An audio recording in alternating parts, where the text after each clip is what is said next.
නිලන්ති කොට්ටහච්චි ඒ මන්ත්‍රීවරිය කිව්වේ යම්කිසි අවබෝධයකින් බොරුවක් කියන්න ඔබට අයිතියක් තියෙනවා වගේ කතාවක්. ඉතින් ඒකේ වරදක් හැටියට මම දකින්නේ නැහැ. මොකද ඔවුන් ඒ බොරුවක් කියලා පැරැද්දුවේ අන්තිම ඒ කියන්නේ මේ දූෂණය, වංචාව, අසාධාරණය ඒ වගේ දේවල් මේ වලින් පිරීලා තිබුණු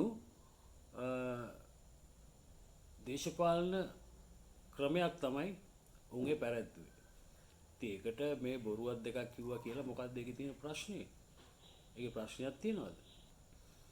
ඉතින් ඒ අවබෝධයෙන් යමක් කිව්වා නම් ඒකේ වරදක් හැටියට මම නම් දකින්නේ නැහැ.